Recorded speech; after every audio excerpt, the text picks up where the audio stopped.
Welcome back, everyone, to a special series I'm thrilled to be hosting here on LinkedIn called The Entrepreneur's Chair.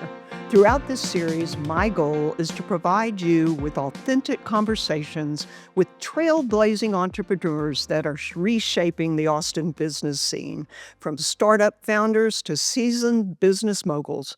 We'll dive deep into conversations about their triumphs, their challenges, and pivotal moments that have shaped who they are today. I am so honored to have with me today Jan Ryan. She's the founder and CEO of Three Hills Group and a seasoned entrepreneur, board director, and strategic advisor with more than 30 years of experience leading early and expansion stage technology companies. Across her career as a founder, CEO, and advisor, she has helped with 4 successful acquisitions and 1 IPO, earning a reputation for her customer-first approach and expertise in building scalable go-to-market strategies. She was recently inducted into the Austin Tech Hall of Fame, recognizing her contribution to building and scaling technology companies. In 2009, Jan founded Social Dynamics, this industry's first SaaS-based social customer care platform, helping enterprise brands scale digital customer engagement. The company was acquired by Lithium Technologies in 2012, and Jan later launched Three Hills Group, where she advises CEOs, executive teams, and growth stage companies on innovation, scaling, and customer-facing strategy. She is also deeply committed to developing future leaders. She was an early champion of female entrepreneurs in Austin and later joined the University of Texas at Austin, where she served in entrepreneurship and innovation leadership and continues teaching women in entrepreneurship. She is known for her long-standing philosophy of helping leaders find new ways to make their customer lives better. Welcome, Jan. Thank you so much, Elizabeth. Happy to be here, excited. I have been excited about having you on the show. We've known each other for... I know, I'm so glad we got to put this together finally. That's awesome. And Well, thank you for all you do for the community. Well, right back at you. You are truly an icon in the Austin, especially technology, but especially what you're doing with the future leaders that we have in the area. Yes, thank you. Thank you very much. Well, The future is bright. I love hearing that. So it's interesting because you've had just this front row seat on entrepreneurship. It's multiple angles. You've been a founder, advisor, leader at UT. How has your perspective on building businesses evolved over time? That is a very good question, because I guess my feelings about what's important in building companies has changed. It's evolved. When I think back across just the different lenses that I have worn in different arenas in my career, either as a founder myself a couple of times or as an operator, or now an investor, teaching a class at Women in Entrepreneurship at UT, you begin to realize that actually what entrepreneurship looks like from the inside is a little different than what it looks like from the outside. And I would have to say it has evolved. Early in my career as a chief revenue officer, I was all about the execution of go-to-market. I used to think building a business was about a great idea, that you build a great product, and then you find the right go-to-market. And all of those things are very, very important, especially go-to-market issues, which can really trip up some startups. But the truth is, over time, I really believe that building a business is much more about the people than the plan that you have at the beginning. The people, how flexible they are, how comfortable they are with the uncertainties you have to go through with a startup. So I guess if I had to distill it down, I would say maybe 3 things. One is who you build with is more important than what you build. It's about the relationships, the struggling together, the shared risk, all of the things that you have to go through in starting a company. Extremely important, because those are the things that help you to execute. And they also carry you through those tough times and the hard times, which they always come, the hard times. So I would say that's extremely important. I would say being able to anchor yourself with customer value, very, very important. Understanding how to build other people, leaders inside your company that can care more about the customer. That's the kind of leadership you should be creating. I think it's really important to be able to help your team make great decisions when you're not in the room. To me, that is really key in building a business. I love that, Jan. Thanks for sharing.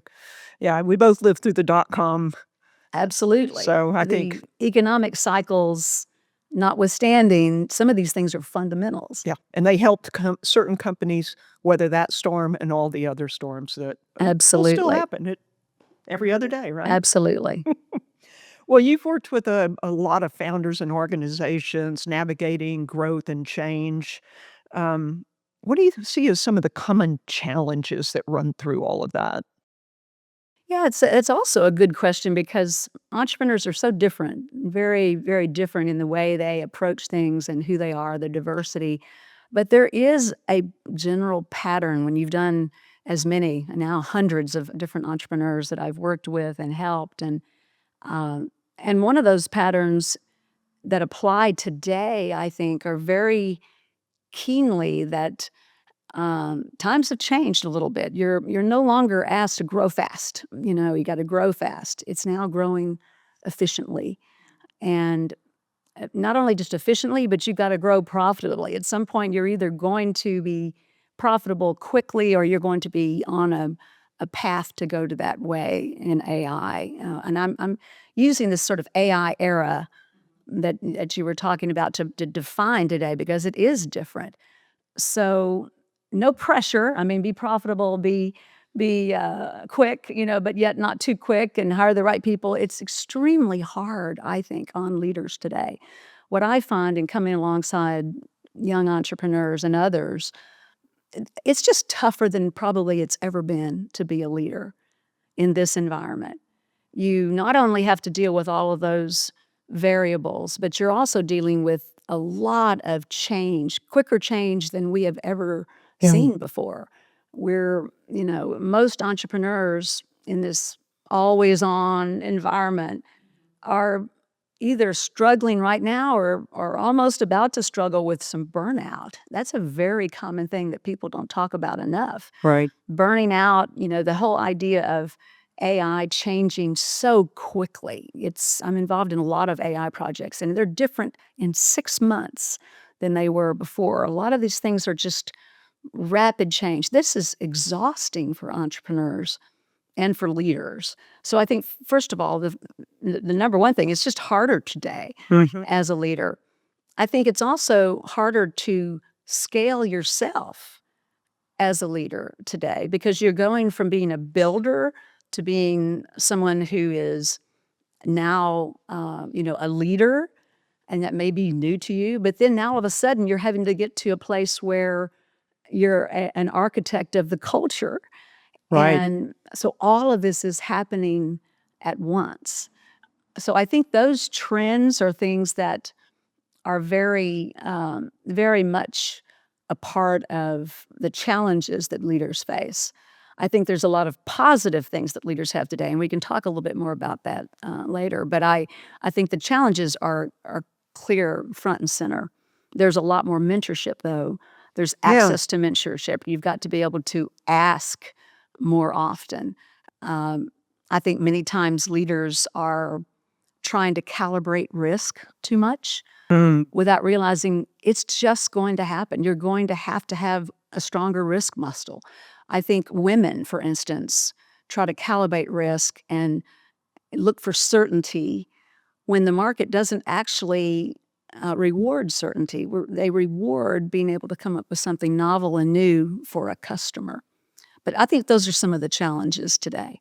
Yeah, it's interesting because I think back because both of us were in the, um, cloud computing early days, and at least we knew this was g it was gonna evolve, get better and better, better. That the platform was kind of understood, But with AI, it's just like the Wild West again. So I can imagine new leaders they're dealing with risk and change at just Well, they're such. dealing with risk and change, and they're also maybe new to the environment of having a board or someone from the outside tell them, "You gotta have a story. You gotta have an AI story. You gotta create this, this environment. Get involved."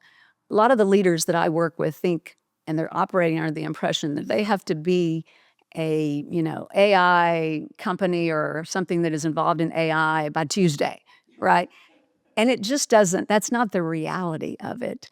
Um, it is not something that is going to be short term, um, you know, taking their business in a completely different direction, but they have to be building out experiments. We can talk more about it, but they have to be doing some things to understand where AI long term can be, and it depends on the industry. But I think being able just to develop that flexibility I talked about before, the ability to interact and not be over overreacting to the change that happens. Figure out what the value to your customer is. You know, the short answer to all of this is really putting a real project with a real team for a real outcome under some sort of experimentation. You don't have to change everything overnight, but the awareness is important. That's really, really good advice. Thank you for sharing that. And, you've given back so much. I mean, and you've helped people to grow and scale. I'm assuming through your years, there's been some, if not one or multiple pivotal moments that just kind of, sparked your own entrepreneurial journey? Do any of those come to mind? Yes, pivots are a part of every journey, and that for someone who chooses to entrepreneurship in general. I'm assuming you mean a meaningful pivot. Um, it's interesting when I think back. I'm kind of smiling when you talk about how many years, and I came to Austin, back when and had the privilege of being in Austin when we were just an emerging tech culture of some sort, right? It was in 1997, and we were still, just emerging into all of these things. If someone said the word pivot, literally they would have meant UT basketball. No one knew what pivot meant. If they said ecosystem, they would have thought they meant the bats going past the bridge. Austin has evolved in such a way to be this center of innovation. But for me, meaningful pivots happen a lot, Elizabeth. I think probably one that just really comes to mind is after my second company was acquired. I came out of that environment as an entrepreneur. When you go through entrepreneurship um, from the perspective of a woman, Right. a couple of times, you actually realize I did, hey, you know what? It is different for a woman, and it shouldn't be, and we can change that. Mhm. I don't think I actually knew that deeply when I was an operator or as a chief revenue officer. I've been working with venture-backed startups since my late 20s. But to know really firsthand experiential, it is different for women. And so I came out of that wanting to make that change, be a part of that change. That was very much something that was integral to the way that the rest of my career would begin. It's a give back in a new way. We were talking before we sat down about people saying, when are you gonna stop doing this, or what? I get asked a lot. What drives you? Why are you still doing this? And my answer always is, and it's the truth, I am not driven. I truly mean that. I'm not driven, but I am drawn. So there is a difference. And so that was a moment that drew me, and I knew I should respond to it, that to give back to this next generation, to help advance other entrepreneurs. That's what led me right then. The first thing I did was to create Women at Austin, which was a group that I was a part of people that. still remember today as changing what at that time, 2012, 2013, there were no opportunities as a woman to understand, how to connect. And I really wanted to bring, connection, opportunity. The battle cry there, when I was pulling all that together was let's make Austin the most accessible, supportive city in the nation for women-led business. And it was very meaning for a lot of people. It grew very rapidly. We had over, 700, 800 different members. But that at that time was the only thing for advancing entrepreneurs. And it's led to so many other things, lifting all boats in Austin, Texas. I love that, and yeah, the give back of that, because that was a labor of love, and it was meaningful in so many people's lives, so thank you for doing that. I always think about that.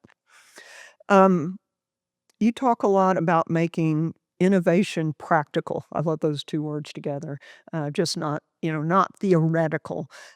So we talked a little bit about this with AI, but people that maybe are a little overwhelmed about AI, emerging technologies, how do you just, get started? Well, good point, because I believe the very short answer is to get started, but start small. Start small, but start. Right. I do believe some people are, and their models are not quite ready for this. Having been, a veteran for so long with technology, I will tell you that we always overemphasize and overpredict the impact of technology in the short term. And we also we under emphasize and under predict what is going to happen in the long term. And we're just in another one of those cycles. AI will change so many things, and we need to be ready, but it's not a fear as much as it is an opportunity to amplify. So I always, depending on where someone is in their involvement, first of all, I think they need to just calm down if they're worried. What I would worry more about is when someone's not thinking about it at all. Right. They don't have to let it come in and change their roadmap this moment, but I do believe there are opportunities, and they will find them. If you find a high friction um, application of some sort of high friction workflow, Mhm. and what I mean by that is something that is common to your team where they have to make decisions, the same decisions over and over again. Take that and understand a little bit more about an experiment of some sort with it. Mhm. Mhm. Work with that and see, because that's where AI really has incredible leverage. Some people, especially that are fearful, are shocked at how this simple thing can save so much time and give them more time to spend with their customers. So I think the key there in making it practical is to literally put a team or put a project together, make it something that has an outcome. And I don't use the word outcome in a way that's superficial. I mean it literally. It should be driving everything. If there's not some outcome, some value to the customer or to your team in doing it, pick another Mhm. idea. Mhm. There's plenty of them out there. If you don't truly find that you feel like you have the capability and the time to do that, partner. Go to some other things. There's lots of meetups. People are starting to share stories. Right. I think it's one that we really, even in non-technical fields, this is where it's coming alive. I love with my students because we always have, at the end of my semester, they always pitch products. They're putting AI into things that you would never have assumed would have AI in it, and it makes a difference. But the key is don't make a technology selection and think of it as a technology thing. It's not. It's about customer value. Technology solutions, if you're going to get caught in that world, are a waste of time. And if they have no real purpose, they will confuse you and you'll put it away and you won't have results. This is not about technology. This is actually about enhancing and amplifying. It's interesting. I just watched a little bit of an interview with Joyce Durst, which a fellow technologist, right? And she was talking about people are worrying too much about getting the perfect AI tool that'll be here forever. And she said that's not a thing. Get the one that works, use it, and then see what the next thing is because it's evolving so fast. So It I is love evolving just like so fast, and there are gonna be multiple tools, and that whole market's gonna have its own shakeout. That's why the point that I just made, don't get stuck to one technology or one yes, idea. Most people that are using AI a lot, you would call them the leaders, they've got, multiple tools, 10, 15 tools that they're using. But they would tell you it's not about the AI, it's about what it's done to their organization. It's made their organization actually become much more about a learning organization and flexible. So it's the fast learn you want to go for. You want your team to be a fast learning team, not necessarily a technology team, if that makes sense. I think it makes total sense. And you mentioned earlier the what ecosystem used to mean. But Austin is an innovation ecosystem. So what do you see? What makes Austin such a unique environment for entrepreneurs?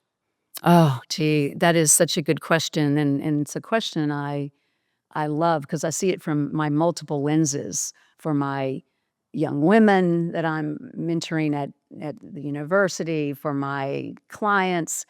I do believe it's uh,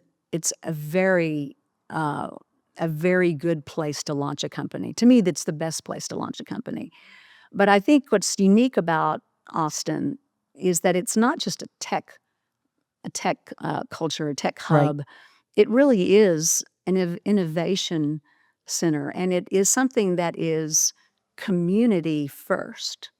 Now, some people might argue it used to be, and I could argue that as well, that there are some changes and we need to be careful we don't lose it. But Austin still is pretty much a community first um, place. In other words, you can have access before you have status. There is an ability in Austin to still go to coffee without a pitch deck, right? This is a place where people will meet you and will talk to you, and it's a place with very much, the ingredients of capital now, and we didn't used to have the kind of sources of capital, creativity. We've got um, and when I say creativity, I'm talking about more than just in tech. It's any kind of design, lots of different aspects that are complementary to that. We've got connections. We have so many things that a community means that it gives you. We don't want to lose that special Right. Right. capability. So I think in the future, we need to stay intentional because as we grow, and there's nothing wrong with growth, I love the Austin growth, but we need to grow, but also grow with intention, grow with the ability to understand how do we keep the special components of what made us great to start with.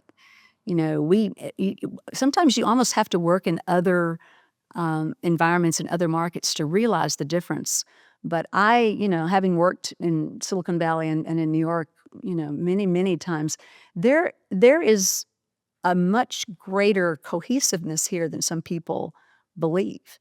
I do think you have to realize that it's not just for a certain industry, Mhm. and I don't want us to take a step back with women. We've made so many, areas of progress for women. So those um, entrepreneurs on the margin, that's when you start to lose some of the community aspect of it. And I honestly believe if we lose the community aspect of Austin, we're going to lose the velocity, and it's going to be an economic impact instead of the opposite, which Yes. is an economic boost to bring so many of these other entrepreneurs than just those that are in a certain um, tech zone up to speed and be willing to help. I love that. You're very dedicated. to the next generation of entrepreneurs. And, your work, Kendra Scott, Women's Entrepreneurial Leadership Institute. Um, so what are you seeing in those emerging founders that's you see as exciting? Elizabeth, I have to say I come away from my classes they're on Tuesday every time with a soaring heart because I truly do believe that this next generation has the power to do so many things in our nation. And what I mean by that, I'm not exaggerating that. This next generation has and especially women, but the next generation as a whole has the ability to work across the aisle in a very natural way. They're very collaborative. They, um, they're mission driven. They care about the impact of what they're doing, not just out there to Right. make money. 15 years ago, I might have, told you that most of the entrepreneurs that I'm working with want to make money. And they're and it's not that this generation doesn't want to make money, but they led with it. They wanted to be millionaires. They wanted this exit first. That was what they dreamed of. This generation really does think about impact in an important way. And why that's important is that, we have a very divisive society today. And I believe more of those young leaders will help in that problem. They'll be able to work across the aisle. We'll have common um, collaborative goals again that we're working for. So in many ways, what I do, I feel like I get up every morning when I'm working with this next generation with a lot of juice just because I know it does make a difference. Because what the interesting thing is that incredibly bright, smart, very versant in technology tools. They've grown up with them. They can create something in a weekend that would have taken us 6 months and with better design. So all of those things are great, but they still suffer, especially women, with the same issues that most women suffer with until they understand how to overcome it, which is confidence, imposter syndrome, the ability to really own their own voice. These are just, when they learn how, and I really try to focus on strategies to overcome those common barriers that women face on some, then they can be unstoppable. But, even things like self-advocacy, it's tricky for women to know and to feel comfortable talking about their strengths. And when you start to understand when that makes sense, not to change your personality, not to become a bravado, but when you start to understand how your team and your efforts and you're even working in a corporate environment, they need to know what you're doing. And so some of these things are not taught necessarily when we're learning, in some of our academic, silos, but they should be because this unlocks that superpower. I think that a lot of this generation is going to own and to be able to have their own way of giving back because it's a proven fact when women, especially when women succeed, they almost always give back to the community. And, being able to bring someone else along with you is a part of this kind of cultural change that I think is so important in our nation. Uh, so well said. So I like to end each episode with two questions. The first one is, what authentically makes for a successful entrepreneur? I think a successful entrepreneur, I'll put my investment hat on as Okay. well as my founder hat on. It's someone who truly knows how to capture that customer value and anchors his company in that, um, and builds leaders underneath them. Because at the end of the day, the legacy is not just the outcome. No matter how many figures behind, whatever exit or whatever you're doing, that's not the legacy. The legacy is leaving something that can endure even without you, that moves forward, and that has to do with the next generation of leaders. So that kind of success is what I would determine um, is probably more definitive than someone that is just trying to make money and then has got to go do the next deal and then gets crazy over not knowing what to do with the money. And life is worth more than that. I totally agree. So the second question is, how would you define success as an entrepreneur? Well, I think it's a personal decision many times. People are going to answer it in different ways. But I believe for myself and for many, and it may be a little bit different question or answer than you may get from many, but it's how closely does your outcome align with your values? And to me, that's that kind of success and that kind of ability just to have deep satisfaction um, is what I would say is successful for me and for many others who feel the same way Well, it's apparent you are living that, and I just simply want to as thank you you are. so much. Thank you. I feel that way for everything you do for the community, the entrepreneurs, and congratulations on a lot of the recognition that's so well Oh, deserved. thank you You're so just much. So so grateful. valuable to our community. This is an amazing community. Thank you, Jan. Thank you.